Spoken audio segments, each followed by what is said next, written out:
Going on into this domain where we have connected apps and processes, you see such a wide variety of things here. And going into the first one, smart consumer and user.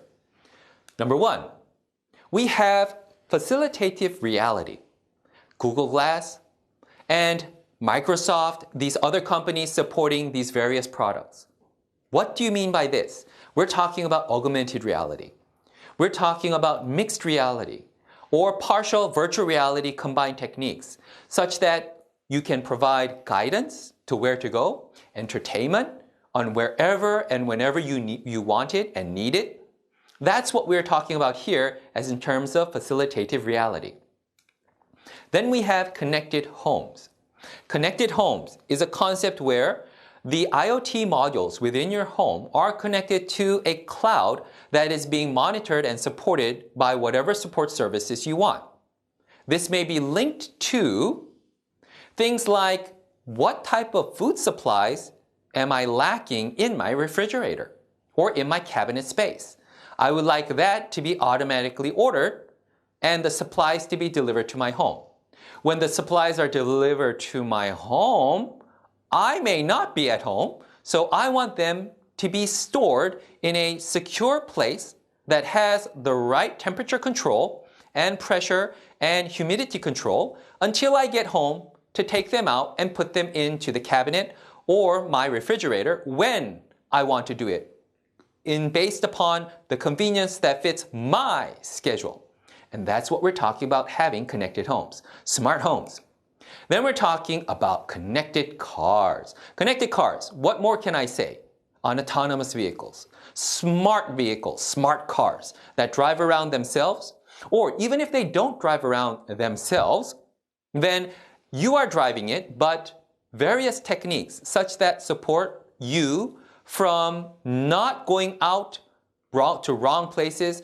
They are looking ahead of you to prevent accidents. They're looking ahead of you such that you don't violate various crossroads and signals so you don't get ticketed and you can keep your license and you don't get fined. In addition, all of these type of security mechanisms as well as automatic driving systems. In addition, support services that are once again connected to the Intelligent Transportation System Backbone Network, ITS frame, which supports you through roadside units or roadside equipment. And you have devices on your vehicles that are onboard units or onboard equipment. So then we have the next domain that is called smart health. Smart health, what more can I say? You already know what this is. Monitoring your pulse. If you have blood pressure issues, then monitoring your blood pressure. If you have diabetes issues, then measuring the diabetes level of your blood, hopefully without blood samples. And there are new technologies that do that. More and more, the better. In addition, what about your heart rate, overall sweating, nervous level? Are you going to black out? What if you do black out? Can you automatically call for help? What if you are choking? What if you have a heart attack? What if you have high blood pressure and you are expecting a seizure and you're worried about it and you want to have immediate ambulance support to support you? Well, that is what smart health is going to do. Then, shared economy. Of course, you know that your health conditions are connected to what you purchase and what you buy and what you need to buy. In addition, when you make your own operations or when you make purchases or when you do business to business, B2B decisions or B2C, business to consumer based decisions, you need to run your infra and you need to take advantage of the shared economy technologies, which are based on IoT. Going further into this actually jumps you directly into the domain of smart enterprise. And smart enterprise services go all the way that take what we've already talked about into a deeper level of supporting business, administrating it, making sales, and then actually making the things, manufacturing industry. Here we go. Transportation. Transportation. When we talk about transportation, of course, we're talking about the block right above is connected cars. if you want to have your smart car connected, you have to have a smart car. If you want to have your smart car connected to the intelligent transportation system, the overall network, then you have to have an intelligent transportation network. Having all of this is what is supported in the transportation business. In addition, mass transportation businesses that we're going to talk about when it comes to supporting things like Uber technology and various other things. We're going to soon talk about those in target services very soon. For now, we go on to retail. Talking about smart enterprise for retail, the IoT market and industry. Well, this is just so obvious. This is the first thing that we've been seeing for such a long time, that nothing really exciting. We already know that it's coming. It's going to become even more common and general everywhere to everything. And then we're going to be using it every day. Naturally, retail. What are we talking about? In part, this is talking about logistics of getting the right products that are going to be sold at the right place at the right time. In addition, not more or not too less, just the right amount. In addition, not only logistics, what are we going to do if we cannot get that delivered to a person at a store? What if we need to deliver it to their house or their home or their business? Then all that combines into here, such as companies like Amazon, Walmart. They're doing such great businesses in doing IoT-based smart enterprise retail. Continuing on, building and construction. You think of this area and then, well, building. What about IBS? Intelligent building systems. These are the new trend of buildings that have the HVAC system, like the heating, the air conditioning, the lighting, as well as the entire infrastructure all tied together such that resources are not wasted. It is warm enough, it is cool enough, it is humid enough, it is dry enough, it is bright enough to do the right things at the right place within the building. However, you're not wasting resources. And you're keeping the infrastructure safe. And also you're preventing weird accidents as well as crimes from happening. That is what we're talking about when you talk about a smart building, an intelligent building system, IBS. Then, of course, if you want to have an IBS, you have to construct it. You have to make it. If you want to have an intelligent bridge that prevents accidents, that prevents skidding, that prevents various multi-collision accidents of vehicles and things like that, that controls the overall friction as well as the condition of the roads and the lightnings based upon various conditions of having freezing conditions, raining conditions, as well as fog, then all of this needs intelligent technology. When you build it, you have to put it in for it to work properly. And that is what we're talking about, smart enterprise-based construction technology. Then we go on to manufacturing. Already, we have it listed here, but also manufacturing becoming smart. Well, smart factory-based technology. In other words, not making everything and then sending it to places hoping that it will sell.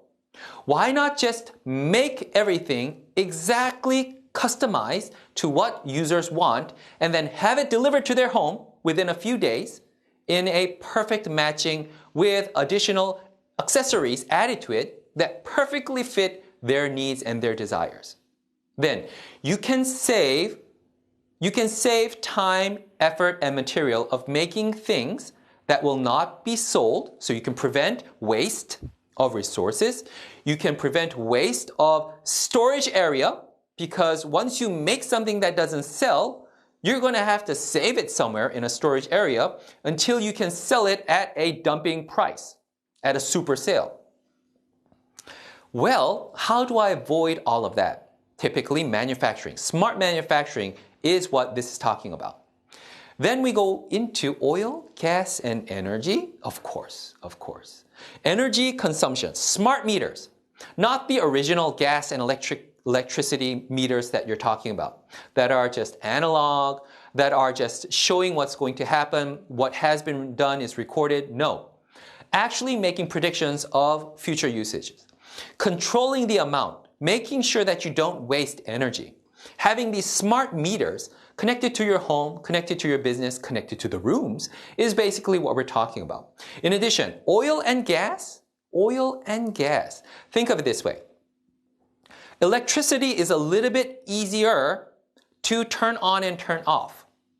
Basically, not exactly is it easy to control at the overall plants that generate energy. These entities are so large, it is difficult to turn these on and off, and they take time, of course. However, the delivery system of electricity is relatively controllable at certain joints and units that provide you with a controllable access. However, when you talk about gas and oil, these fluids or gases that exist are not exactly as easy to control their flow dynamics. Because, once again, they are based on a fluid type operation characteristics. And having smart enterprise control services that are these oil and gas entities, making them smartly controlled provides you with, number one, you're delivering your needed resources to locations that need it. In addition, when they are not needed, you can stop the flow and use whatever is left over to support other regions that do need it. Think about it. Overall, the sun comes up and the sun goes down. The resources we need in the daytime, in the morning, in the afternoon and night, as well as the resources we need while we're sleeping, they all change. In addition, where we are all changes as well. So, giving the right resources at the right time, where they're needed, when they are needed, in the right amount, is exactly what we're talking about in oil, gas, energy, smart enterprise services. And then we have healthcare, smart enterprise-based healthcare. Typical things that you can expect are that patients are preventing various accidents, and also insurance companies are saving money. In addition, what we have in our overall system, that we have multiple hospitals that we may be going to, and our overall information that we have at one hospital, or the overall prognosis that was made based upon the symptoms that were revealed at one hospital, are saved and moved over to a cloud, and the data is in a form that is interoperable with health data as well as the doctoral system or the doctoral assisting system that medical doctors use to make prognosis of how to cure a certain disease, how to treat a certain person based upon their certain symptoms at a later time, at a later place. And in order to do something like that, you need to have your old files saved in a cloud and delivered to other places based upon different data formats that may be used at that hospital or that medical service system or at the insurance companies. Then, in order to interoperate with all these different databases, all these different protocols, all these different software platforms, then that is where healthcare services that are being smart can help you.